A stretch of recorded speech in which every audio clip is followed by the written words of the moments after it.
야구야구 김영준입니다. 트레이드 시장에서 인기가 많았던 도노반이 시애틀로 가게 됐습니다. 여러 소식통들은 시애틀이 유틸리티 선수인 브랜든 도노반을 얻는 트레이드에 합의했다고 전했습니다. 템파베이가 포함된 삼각 트레이드이고 템파베이는 카디널스에 유망주 한 명과 드래프트 지명권을 주는 대신 시애틀에서 벤 윌리엄슨을 데려갔습니다. 지난해 데뷔한 윌리엄스는 서비스 타임이 6년 남아있고 3루와 내야 유틸리티를 기대할 수 있습니다. 카디널스가 시애틀에서 받는 선수는 주란젤로 세인자와 타이피트로 양손 투수인 세인자는 2024년 1라운더, 우투 좌타의 중견수인 피트는 2023년 1라운더입니다. 네덜란드에서 태어났고 미국에서 자란 세인자는 왼손잡이였지만 오른손으로도 공을 던지기 시작해 오른손으로 100마일, 왼손으로 95마일을 던질 수 있는 양손 투수가 됐습니다. 선배 양손 투수인 팻 밴디티와 달리 구위가 뛰어나고 지난해 더블A까지 올라 선발 7경기 2.94를 기록했습니다. 디 애슬레틱 평가에서 미러키와 다저스에 이어 팝랭킹 3위를 한 시애틀은 팀 7위 세인자와 11위 피트를 내줌으로써 상위 6명을 지켰습니다. 이로써 시애틀 타선은 1번 도노반, 2번 랄리, 3번 훌리오, 4번 네일러, 5번 아로사레나로 상위 타선이 더 탄탄해졌습니다. 랄리, 훌리오, 네일러는 상당한 파괴력을 가지고 있고 지난해 출루율이 3할 3푼 4리였던 아로사레나보다는 3할 5푼 3리를 기록한 도노반이 1번에 더 어울립니다. 3년 동안 126개의 홈런을 친 랄리와 지난해에도 후반기 OPS가 900이었던 훌리오가 의심의 여지가 없는 선수들이라면 지난해 시애틀 합류 OPS 831과 PS에서의 대활약 그리고 T-모바일 파크에서 잘해도 너무 잘한 네일러가 어떤 모습을 보여줄지가 중요합니다.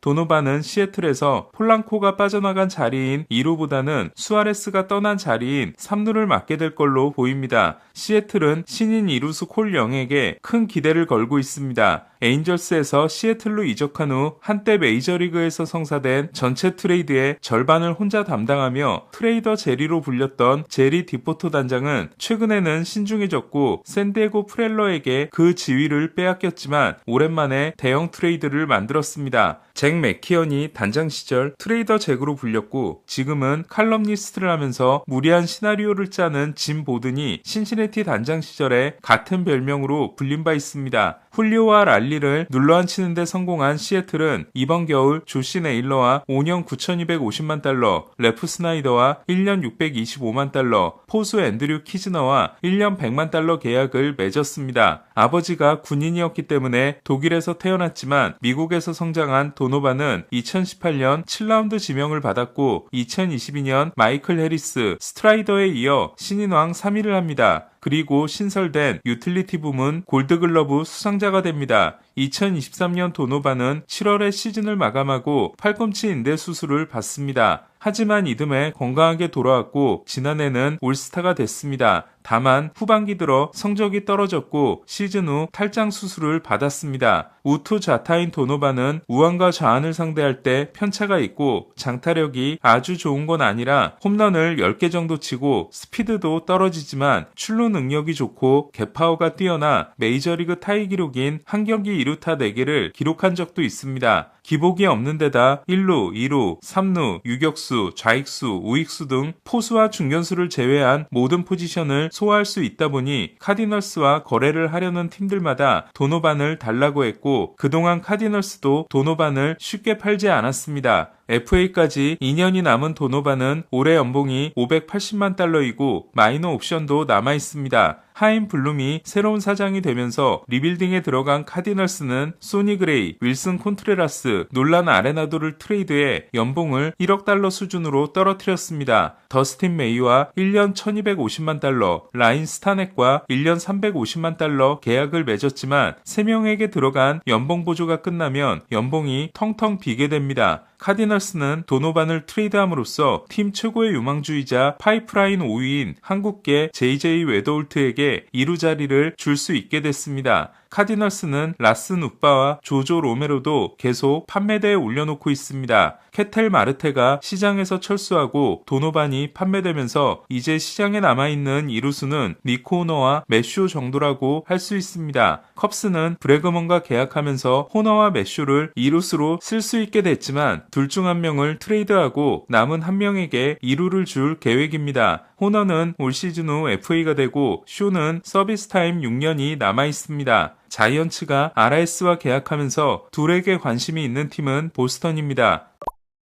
에드윈 디아스는 WBC에 참가합니다. 지난 대회 때 푸에르토리코 대표로 참가했지만 도미니카전에서 경기를 끝낸 후 혼자 좋아하다 오른쪽 슬개건이 파열되는 부상을 입어 한 시즌을 통째로 날렸던 디아스는 현재 보험 거부 사태를 일어나게 만든 장본인이라 할 수 있습니다. 그 전까지 IL에 오른쪽이 없었던 디아스는 매츠와 5년 1억 200만 달러 계약을 맺었지만 이 부상으로 첫 시즌을 날려야 했습니다. 그리고 두 시즌을 뛴 다음 옵트아웃을 행사하고 다저스로 이적했습니다. 현재 8명에서 10명에 대해 보험 승인이 거부되면서 재심을 신청한 푸에르토리코는 린도어, 코레아, 베리오스, 파간, 카라티니, 알렉시스 디아스가 보험이 거부됐습니다. 이에 사무국과 선수 노조까지 나서 보험사를 압박하고 있습니다. 3회 대회와 4회 대회에서 각각 도미니카와 미국에게 져 2대회 연속 준우승을 한 푸에르토리코는 카를로스 벨트라니 단장, 야데르 몰리나가 감독이며 본선 1라운드 경기를 개최해야 합니다. 4회 대회 미국의 MVP인 스트로먼이 다음 대회에 푸에르토리코 대표가 된 것처럼 아레나도가 어머니의 혈통을 따라 참가하며 자이언츠 엘리언 라모스도 참가합니다. 양키스 포수 오스틴 웰스는 도미니카 대표팀으로 참가합니다. 웰스는 어머니가 도미니카의 혈통을 가지고 있습니다. 웰스의 출전에는 도미니카의 단장인 넬슨 크루스의 적극적인 설득이 있었습니다. 양키스는 아메드 로사리오에게 1루 수비 훈련을 시키기로 했습니다. 그렇다면 우타 1루수 영입은 없을 수 있습니다. 짐 보드는 자이언츠에 대해 다저스가 sak스 핍스 애비뉴와 리먼 마커스 같은 최고급 명품 백화점에서 쇼핑을 하는 동안 자이언츠는 타겟, 코스트코, 월마트에서 쇼핑을 했으며 자이언츠의 목표는 다저스가 아니라 샌디에고인 것 같다고 했습니다. 데이브 로버츠 감독의 아들인 콜 로버츠는 선수 생활을 접고 디트로이트 싱그레이 팀에서 코치를 시작합니다. 디트로이트는 아버지가 드래프트 지명을 받았던 팀입니다. 지난해 다저스가 퀄리파잉 오퍼 대신 1년 2천만 달러를 제안했지만 이를 거절하고 보스턴과 큐오 금액으로 계약했던 워커 뷰러는 샌디에고가 관심을 보인다는 소문입니다. 샌디에고는 800만 달러에서 1000만 달러로 쓸 수 있는 선발을 찾고 있습니다. 뷰러는 보스턴에서 크게 부진했고 방출후 입단한 필리스에서 13.2이닝 1실점으로 선전했지만 PS 로스터에 들지 못했습니다. 디트로이트와 테릭 스쿠볼의 역사적인 연봉 조정 심리는 목요일 애리조나에서 열립니다. 3명의 조정관들은 디트로이트의 1,900만 달러와 스쿠볼의 3,200만 달러 중 한쪽의 손을 들어주게 됩니다. 스쿠볼의 가치가 중간점인 2,550만 달러보다 1달러라도 더 많다고 판단하면 스쿠볼, 1달러라도 부족하다고 판단하면 디트로이트가 승자가 됩니다. 화이삭스는 무라카미의 요청에 따라 클럽하우스에 비대를 설치하기로 했습니다. 오늘 소식은 여기까지입니다. 야구야구 김영준이었습니다.